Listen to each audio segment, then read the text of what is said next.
नहमदुहु व नुसल्ली अला रसूलिहिल करीम। अऊज़ु बिल्लाहि मिनश शैतानिर रजीम।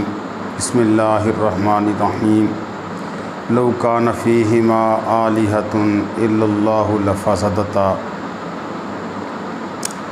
दोस्तों, साथियों, आज अल्लाह की तौहीद पर बात हो रही थी। अल्लाह का कुरान कह रहा है कि अगर अल्लाह के अलावा को और भी माबूद होते तो फिर यहाँ पर सिर्फ़ और सिर्फ फ़साद ही होता, अमन, सुकून, शांति कुछ भी ना होता। तो अमन के साथ, सुकून के साथ कायनात का जो चलना है, ये इस चीज़ पर दलालत करता है कि अल्लाह एक है और है। अल्लाह की तौहीद पर ये चीज़ें दलालत करती हैं। चिड़िया की चहक, फूलों की महक, डाली की लहक, ये सारी चीज़ें दुनिया जहान की एक एक ज़र्रा ज़र्रा जो है, ये इस चीज़ पर दलालत करता है कि इस जहान का, कायनात का बनाने वाला कोई है, और वो कौन है? वो अल्लाह ही है और वो एक ही है। एक आलिम दीन गुज़र रहे थे, एक अम्मा बुढ़िया के पास से, वो चरखा काट रही थी। तो वो आलिम दीन उससे पूछने लगे कि बुढ़िया बीबी, सारी उम्र तूने चरखा ही काटा है या कि अल्लाह की वहदानियत पर, अल्लाह की मार्फत पर भी कभी कुछ किसी से कुछ सीखने की कोशिश की है या नहीं? तो बुढ़िया कहने लगी, अल्हम्दुलिल्लाह, मैंने सारा कुछ सीखा है।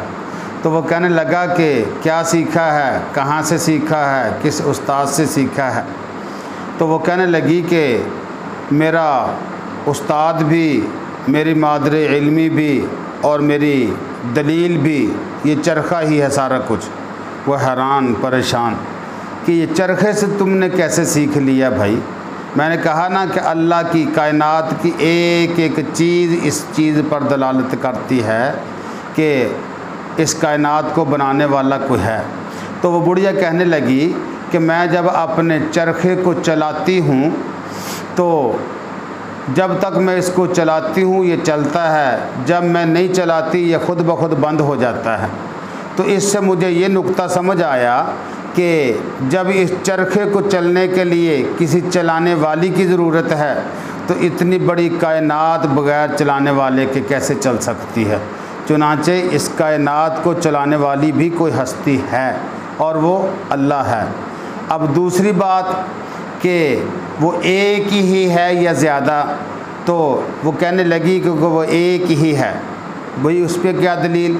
कहने लगी कि मैं अकेली इस चरखे को चला रही हूँ तो ये चरखा एक मोतदिल अंदाज़ के अंदर मुतवाज़न तरीके से चल रहा है और इससे सूत्र बन रहा है, धागा बन रहा है।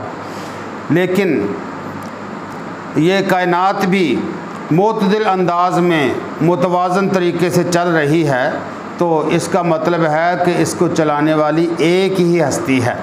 अगर दो होती तो फिर इसका तवाज़ुन ज़रूर ज़रूर ख़राब हो जाता। कहने लगी कि दो क्यों नहीं? कहने लगी कि मेरे चरखा ही बता रहा है कि मैं अकेली चलाती हूँ तो इसकी मुतवाज़न रफ़्तार है एक इसको चलाने की, जिससे धागा बनता है। अगर हम दो औरतें होती तो पहली तो ये चीज़ है कि वो एक तरफ को चलाती, मैं दूसरी तरफ को, तो ये चरखा चलने की बजाय ये टूट जाता, निज़ाम दरम बरम हो जाता। लौ कान फ़ीहिमा आलिहतुन इल्लल्लाहु लफ़सदता, कि अगर ज़मीन के अंदर एक से बढ़कर खुदा होते, मबूद होते, तो फिर ये कायनात भी दरम बरम हो जाता। तो वो कहने लगी कि ये चरखे का निज़ाम दरम बरम होकर रह जाता। अगर बिल फ़र्ज़ वल महाल दोनों की सोच, दोनों की फ़िक्र, दोनों का ज़ाविया निगाह एक होता, वो दोनों मिलकर चरखे को चलाती, तो फिर चरखे की जो रफ़्तार है मेरे एक के चलाने से वो इतनी से ज़्यादा हो जाती, डबल हो जाती। और जब इसकी रफ़्तार तेज़ होती तो फिर एक्सीडेंट का ख़तरा होता, वो मुतवाज़न तरीके से चलने से जो धागा बन रहा है फिर वो धागा ना बनता, बल्कि इसके तेज़ी की वजह से धागा जगह जगह टूट जाता, चुनांचे फिर भी निज़ाम दरम बरम हो जाता। तो इसका जो मुतवाज़न और मोतदिल अंदाज़ है कायनात के चलने का, ये भी बता रहा है कि कायनात को चलाने वाला एक ही खुदा है, दो नहीं हो सकते। क्योंकि अगर दो होते तो कायनात का निज़ाम इत्तेफाक की सूरत में और उनके इंतशार की सूरत में हर सूरत में दरम बरम हो जाता। जो ये दरम बरम नहीं हुआ, अमन और सुकून से चल रहा है, तो मतलब ये है कि इसका चलाने वाला एक ही अल्लाह है और कोई नहीं।